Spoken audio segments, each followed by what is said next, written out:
hello people, and welcome to an update video for Cities Skylines 2 covering the Summer Solstice 1.6.0 patch, which brings with it gameplay and UI tweaks alongside a major terrain texturing overhaul, which honestly makes the game significantly less of an eyesore to look at. The visuals have been one of my biggest critiques over the 3 years, but what they've done to the textures here is pretty incredible, alongside also introducing a terrain painter texture brush, which is a major quality of life addition for me, and something I've wanted in the game since it released and since the first game received its Surface Painter mod all those years ago. But first of all, we'll get stuck straight into this patch. Immediately, you can tell just across the map it looks different. The greens are less intense because they have texture to them now. Just such a major change. If we zoom in here, you can see I'll be leaving footage and screenshots of what this looked like before, but immediate night and day difference just in the regular grass texture here, which you can see span across this whole area. We'll head down into one of the creeks where you can see a good blending of all of these new textures. So the rock facing here is significantly more detailed and looks so much better. Oh my word. Like, look at this. Doesn't that look fantastic? It just looks so nice. That like a massive improvement to what the rock was, alongside the gravelly shoreline textures as well. I've also had an update, leading to just so much nicer detail, isn't it?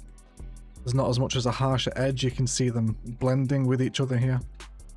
Enormous. Just I absolutely love the retexturing of the landscape here. So expect a big fresh wave of new maps, I imagine, after this update. With all this going on, it's just awesome.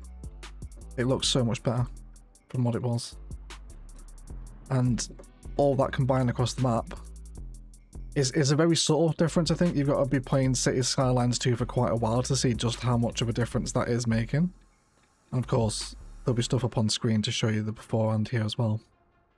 But huge. Anyway, so expect your maps to look significantly different with the terrain texturing overhaul.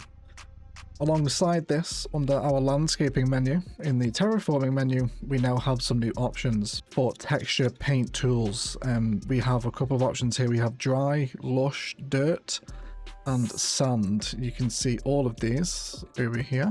Ignore the city's garbage problems. Here they are all divided up. So this one here on the bottom is your dry. On the right is your lush. On the top is your dirt, and on the left is your sand. So a sand, dirt, and two different type of grass texture surface painter have been added to the game, which is enormous quality of life for everyone. I can't describe. Finally, they added just a texture painter in. It's enormous for detailing purposes. A prime example over here. Previously, with this texture here, I just wanted some drier, overgrown area around the edge of the train tracks. Previously, we had to use the very harsh textures to do that. Now, however, I can perhaps make it dry. Now, with the rectangle brush, it's a little bit angular, of course, but they've also added in multiple different brush types here. So perhaps I could blend in the... Let's see which one we want to choose here. Let's do mountain brush. Yeah, something like this. We'll increase the size. And then I can paint this out, which is going to give me this kind of almost speckled texture. Let's go for a bit of a dirt material here, actually. So now I can have this around the runway, which almost allows you to... Sorry, around the rail line, rather, not the runway. But it almost allows you to kind of like speckle this, almost like this damaged land around where a railway has been laid. And this is endlessly repurposable, so you don't have to always stick to this mega harsh box, which you can also rotate the shift as well. And to get these kind of patterns in, you can pick one of these mountains and have it speckle, and it comes off, so it's not all boxy and edgy. And the possibilities, the surface painting possibilities that come with that, insane detailing quality of life, everyone. I can't stress how long and how much I've wanted this. You can also see examples of the textures kind of overlapping with one another here. They are following a hierarchical system. You can see that sand will overlay dirt, which is quite an interesting concept here, isn't it? And you can keep it going. It's incredible. You can also surface paint the land on assets as well. Of course, this is the vanilla airport here, and you can surface paint the ground and the textures all around this. So immediately your maps and your world building, your detailing as to, you know, this land is not got grass on it because there's just been a massive construction project here laying a train line down, or whatever it is you're detailing, is pretty phenomenal. We'll show some more examples of it here. No longer do we have to kind of run with these sort of field textures, and we can now paint them out to be a little bit drier. I'll increase my size here so we can get differentiation. We don't have to rely on these textures anymore. I can paint out a dirt field next door to this as if it's ready to be ploughed. And this is something I hope they continue to add as time goes on. Every update, I would love to see some new textures added to these brushes. Maybe a straight up gravel one, or, you know, different types of damage to the ground, essentially, is really what it functions as, isn't it?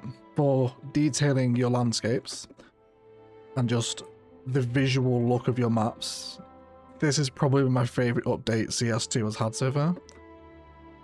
Just because of this, just enormously happy.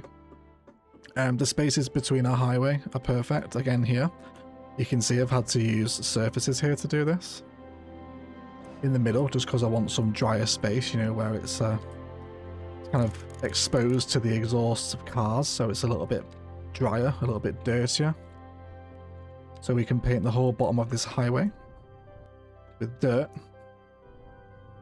and then we can just sort of speckle it perhaps with sand and use some small little instances of just, again, damage to the earth, everyone, as opposed to that straight up very smooth flat texture that came with the surfaces. You can now have these areas here. So just so happy. so enormously happy with this. It's massively actually invigorated my enjoyment of the game, primarily because I kind of enjoy looking at it now. Don't get me wrong, there's still some things I don't like looking at, like those farms over on the hillside there. They still need to be fixed. But the maps, again, the rock texture that you have in this game now looks very nice, especially with the water and the sand in the creek around it. It's pretty beautiful. They've done a great job of it. Again, I've given Cities Skylines 2 a lot of criticism since it came out, but I'll also give them a lot of praise when they do nail it, because they have nailed this. This looks fantastic, and the additional texture painter is one of my biggest quality of life requests finally ticked off. So big thumbs up for this. Let's check out the rest of the patch notes now, shall we? They have polished the styling of some of the buttons along the bottom a little bit for you as part of a UI update. And they've also added info and customization tabs to any building that can be customized, i.e. Recolor mod that they added a few patches ago. You can find this up at the top left, so the customization now is separated out rather than it all being crammed into this window. This is very nice, much cleaner, easier to find, so you can change the colour of your buildings. They've also added the ability to toggle contour lines without the need to go into the road tools anymore. This can be found in the bottom right, where you'll now see a topography layer, which again is just another huge quality of life improvement, rather than having to come into your road menu and then select a road and then toggle this on. It's now down here. Big thumbs up. It's these simple low-hanging fruits that make a huge difference to your moment-to-moment gameplay, you know?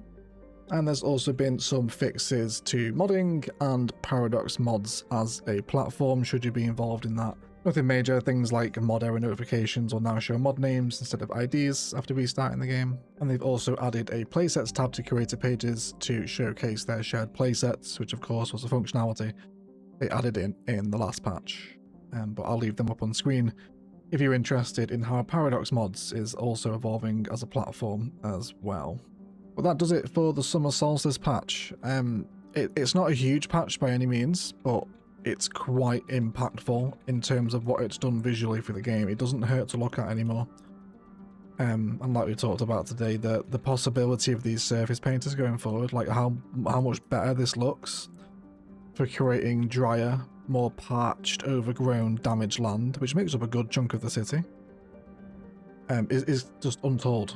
For detailing playgrounds, parks, rail lines, highways, just unreal. You know, you can totally imagine dirting up underneath all of your highway interchanges now to just create that damaged, rough wasteland texture that is prevalent around rail lines and industry and things like that. A little bit sand occasionally, maybe, and it's a lot of fun. it's a big game changer. And then alongside the grass, rock, and dirt textures that have also been updated in the temperate maps as well. It's great. Like I said, it doesn't hurt to look at anymore. So if you couldn't tell, I'm quite a big fan of this update. And I think if the graphics were one of the things keeping you from really playing CS2, you might find it's a little easier on the eye with this patch. I'll leave the full patch notes linked in the video description if you are interested, and a huge shout out to the patrons and YouTube members bankrolling these videos. If you're interested, links are below. But let me know, are you going to come back with this one? I imagine there's going to be a lot of new maps on the workshop with this update, if not, I guess, remastered maps almost, with these new textures and terrain painting tools now available to the very talented map makers of Cities Skylines. And I'm pretty sure this is going to pull me into starting a new series. Like I said, I enjoy looking at the game now. A pretty major update for me, this one. But otherwise, I'll shut up and leave it there. Thank you all so much indeed for watching. And as always, enjoy the rest of your day.